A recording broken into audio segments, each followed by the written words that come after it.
In Addis Ababa, Ethiopia, the African Union headquarters rises prominently, a landmark symbolizing African integration and China-Africa friendship. Built with Chinese assistance, the structure blends modern design with African elements. At its heart lies the Mandela Hall, the main venue for major African Union diplomatic events where moments of African consensus are forged. Wow. Our biggest hall. It's like United Nations, Yes, but it's yes. more renovated. It can take, I think, up to 2,000 people with the all To 2,000 people. 2,000 people, yeah. Where do you usually sit? In the middle there, up there.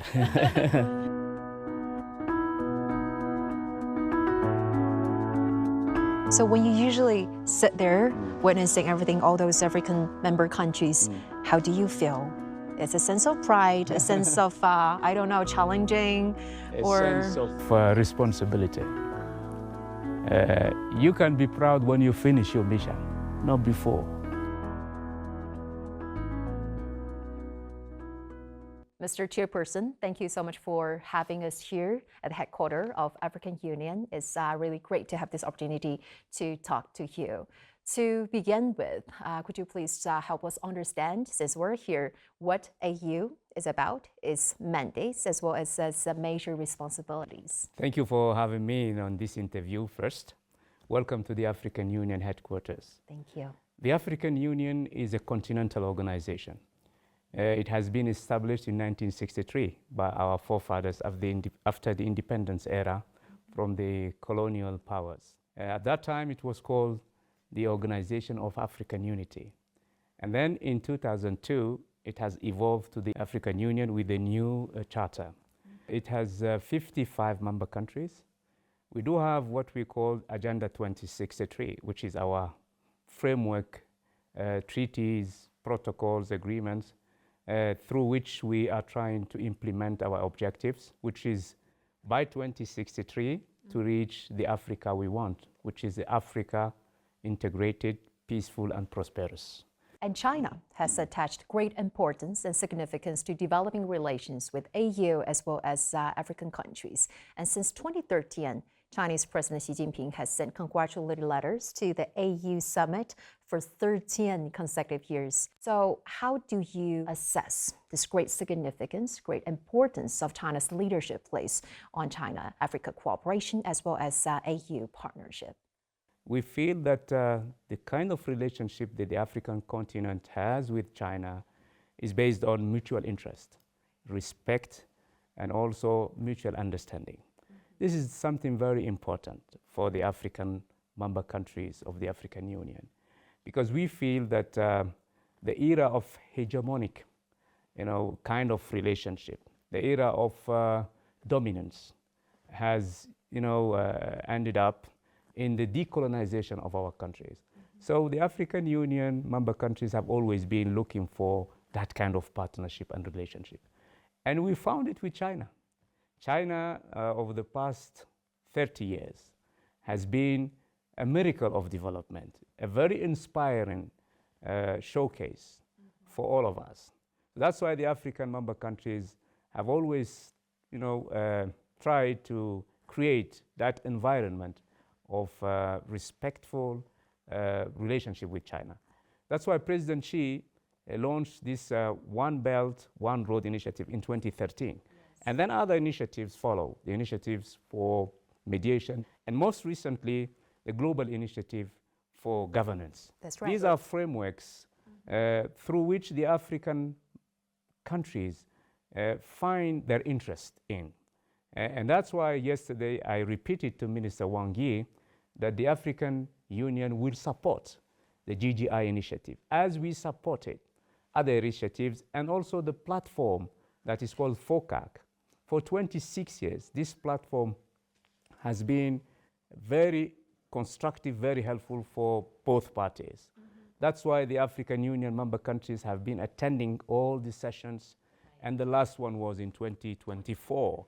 So I think we have very good framework with China, and we believe that all these initiatives globally of great interest at large for the whole world, and in particular for the African Union member countries. Mr. Chairperson, you just talked about in 2024, FOCAC, the Beijing Summit of FOCAC was successfully held. At that time, actually, you were in Beijing attending this forum as a foreign minister of Djibouti. So now as the chairperson of AUC, how do you read into implementing the outcomes of the summit into the betterment of the people of both China and Africa? For the past 26 years, I have been attending all FOCAC meetings because I've been in diplomacy now for more than 3 decades. And I think that this is a continuity of the way we make our relationship, Africa-China relationship, evolve. And at each stage, there is a particular sector for interest. We have been building our partnership on infrastructure development for many years. China have been investing in our energy infrastructure, road, railway, et cetera, ports, logistics, et cetera. And then we moved to energy development, grids, and so on and so forth. Now we're focusing on peoples-to-peoples relationship. Yes. We need to see the impact of all those investments for so many years. Mm-hmm. We need to see it in the well-being of our peoples. China has been achieving, miracle figures in terms of uplifting millions of peoples, out of poverty. We need to replicate that on the continent. We need to see hundreds of millions of Africans, be uplifted and extracted from poverty. We are not saying that we will be able to copy the Chinese model, but what we are saying is that we will inspire ourselves, and take, advantage of the whole success story that you have been achieving, in China. I think this is also the core message President Xi has been sending to African leaders. He keeps saying for the past 10 to 15 years, he keeps saying, let us work together to exchange on the best practices that we had and brings prosperity and peace and stability for all peoples. And it's very important also that we look into the 15th five-year Chinese plan, because this is a framework that will also help us to understand what is the best path towards achieving those goals. We have on our continent what you call the second 10-year plan, right, in the framework of 2063 agenda. How do you see the enhanced alignment between the two from your perspective? That's what we are looking for. We are looking for creating that sense of alignment between these two plans, and bridging the gaps, or building bridges between these two plans will help us certainly to put the right diagnosis on the problems that we have. And also promoting trade between China and Africa on a balanced way. And last year, China has announced zero tariff access to exports of all the products from all the 53 African countries with which it has diplomatic relations. How do you interpret the significance of this move in helping or supporting Africa to move forward its trade facilitation and drive its modernization and industrialization? Let me start by really being grateful to China. When other countries are imposing tariffs and sanctions on the continent, China is opening its heart and doors for the African member countries. So you know your friends when you are in need. A friend in need is a friend indeed. Mm-hmm. So China is really a friend to the African countries. And this is, the best illustration of that friendship. The year 2026 marks the 70th anniversary of diplomatic relations between China and Africa. On January 8th, at this new historical juncture, the opening ceremony of the 2026 China-Africa Year of People-to-People Exchanges was held at the African Union headquarters in Addis Ababa. In a congratulatory letter to the ceremony, Chinese President Xi Jinping called on both sides to seize this opportunity to carry forward their traditional friendship, deepen mutual learning among civilizations, and strengthen people-to-people bonds. He emphasized the importance of bringing the hearts, minds, and strengths of more than 2.8 billion people in China and Africa closer together, making fresh contributions to global South solidarity in addressing global challenges and advancing the building of a community with a shared future for humanity. Well, Chairperson Youssouf, You were there at the opening ceremony and listening to this congratulatory messages from President Xi. So how do you read into the significance of President Xi's messages, and what is your vision in further promoting and advancing the cultural and people-to-people exchanges between our two sides? Let me say that we, first of all, thank and congratulate President Xi Jinping for this initiative of making of this year, 2026, the year of partnership between the people of China and peoples of Africa. We believe that in this continent, if we want to succeed in what we are trying to do in Agenda 2063 objectives, it should be people-centered. So I think this concept of creating those bridges between the Chinese people and the African peoples is really an existential issue, because at the end of the day, our political action is in the best interest for the well-being of our people. So we welcome this idea. We have been privileged to host this event here. I think it's really a launching pad for a very rich year of exchanges between our two peoples.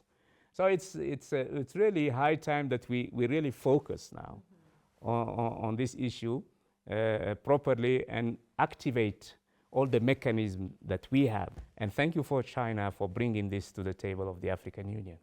And some narratives also labeled this cooperation between China and Africa as debt trap diplomacy or even new colonialism. How do you assess these claims? They are wrong. They are wrong because when others were not, interested in developing the infrastructure on the continent, assisting, the African continent on very important sectors, China take the step forward and help us. So all the criticism around China, creating a backyard for itself on the continent, or putting African countries on a debt trap, that's their words. Yes. And also creating a new kind of hegemonic policy, hegemonic relationship on the African continent. We don't believe in that. We believe we are judging, from deeds and what China is doing for the continent. So these deeds, actions, activities, achievements, speaks for themselves. They don't need, we don't need to give more explanations. Read into the lines. Yes, look for yourself. And that explanation, is sufficient just to respond those criticisms. Mr. Spokesperson, let's talk a little bit about the development of AU, because you've spoken about your vision of an integrated, peaceful Africa that is the best place for Africans to live rather than rushing to countries where they end up suffering. How do you plan to align your vision together with Agenda 2063, which is the key strategic compass, as well as the long-term roadmap for development of AU? We have three very important axes on which we would like to create the conditions of African development. One of the axes is, of course, the industrialization of the continent. You can develop a country on a number of critical sectors, but industrialization is central. It's a must, yes. It's a must. So we are working on the transformation of the continent through industrialization, and industrializations have prerequisites. One of them is energy. So we are developing on the continent energy pools everywhere in the regions, relying on renewables, developing our own resources of energies. So this is also, we are making progress. And then we have agriculture, because 80% of African people lives in the rural areas. So transforming agriculture is very important. Relying on smart grains, smart way of irrigation, and developing the capacity of the African continent to increase the production. So transformation is very important. If you have a value chain which helps the Africans, to get the best value of their product instead of exporting raw materials, crops without transformation, tea, coffee, etc., cacao. Now African countries are really developing their capacity to transform these agricultural products. Industrialization is one of the axes. Transforming the agricultural products is the second axis. And then developing intra-Africa trade. When nations are trading, there is peace between nations and stability. When nations are trading, they are becoming richer. And if intra-Africa trade, which was very, in terms of figure, the first 10 years of the plan, of the Agenda 2063 plan, was very low. Less than 50% was achieved. No, even less. Very challenging. Yeah, so we are working on how best we can, increase the intra-Africa trade figures. And we're doing it through mechanisms and strategies that we have put in place. One of the mechanisms is the African Continental Free Trade Area. This treaty has been signed, implemented since 2017, and then it has mechanisms inside it. The certificate of origin, the compensation and payments mechanism, etc., etc. This is the third axis. These are the three axes on which we are developing our strategy, our communication, our works on the ground. And back in 2023, the G20 has accepted AU as a full member, with China being the very first major power to clearly and unequivocally support this membership. So how do you see this membership has helped to enhance the representation of the organization in representing the interests of African countries on the global stage? The G20 is a platform. So when decisions are made for Africa, we need to have our say in those decisions. So this platform helps us to voice our expectations and also to be vocal on the things that we don't understand, that we need to see change, climate change, the decisions globally that is made on financial architecture, the decisions made on UN Security Council. Today, in a world that is filled with challenges and uncertainties, what is especially crucial for African countries to speak in unison as one voice of Africa, Mr. Chairperson? Africa is 55 countries. You see, it's a powerful leverage that we have there. So if we manage to speak as if we were one country, I think we will really make a big difference in the global decision making. So that's why we are working with China and very loyal partners, so that our voice counts and our also expectations be taken on board. And I think it's very important to understand that. If you are not aware of your strength, then you cannot use it. So that's why we are saying we need to be everywhere where decisions are made globally, and in particular when those decisions affect the African peoples and the African continent. And you've also emphasized that peace efforts are at the forefront of AUC agenda. And as we know that Africa continent now, it is still facing with so many significant security challenges, hotspots of instability, and also risks and crises in areas like Sudan, Libya, etc. So what is your vision in bolstering the Africa peace and security architecture? So we are revisiting our African architecture for peace and security. One of the major reform that we want to see implemented is the early warning system. Prevention is better than resolving the crisis. Yes. So we are focusing on prevention. And then when we have a crisis, we need to have the tools to resolve that crisis. The African Standby Force is one of the tools. We need to deploy quickly forces to help this country to stabilize the country. Prevention, having the tools and the means, and then we have the African Peace Fund, the resources. There is not much money in it. These are the three elements of our new peace architecture that we want to see be put in place very soon. And also about a week ago, the entire world was shocked by the sudden change of situation in Venezuela, with the United States launched large-scale military strikes and forcefully seizing President Maduro and his wife. So, Mr. Chairperson, what is the official stance of AU in the latest developments in Venezuela? The international law, the rules and regulations of the international system should be really respected. We at the African Union, disapproved completely, kidnapping of a sitting president. Yes. We issued and released a communique asking, these global powers, influential countries, to respect the rule of law, to respect the international law, and also to respect the immunity of the sitting presidents everywhere. So this is our position on the African continent. Well, against this backdrop of global uncertainties, challenges, uneven recovery, how do you interpret the significance of the four major initiatives proposed by President Xi, the Global Development Initiative, the Global Security Initiative, the Global Civilization Initiative, as well as the Global Governance Initiative? It's very important that a country, global superpower, takes that lead. And I'm sure that so many countries in the global south will support it. Now, it's not a competitive issue. It's not a competition between the Western world and the global south. We don't want to place this relationship between the south and the north on the basis of rivalry, competition, that could be detrimental to our global interest. We need to save the multilateral system, and this is a new initiative proposed by President Xi. So we need to build on the basis of this initiative a new system. This is the African Union position. You've met with President Xi a couple of times. The first time, I believe, was back in 2009, and then in different occasions. So what is your impression of President Xi as a leader? He's a leader. He's a global leader. I met him even before he becomes president, when he was vice president. Yes. And he has, what it takes to be a leader, a global leader.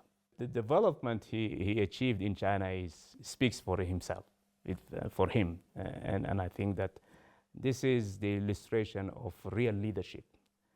Leaderships oriented for the well-being of the people, the country, and also a leadership with take on board the expectations of neighbors and others throughout the world. That's leadership, and we appreciate that. What is the stance of AUC on upholding the One China principle, and what is your take on some of the attempts by certain countries to interfere with China's Taiwan question?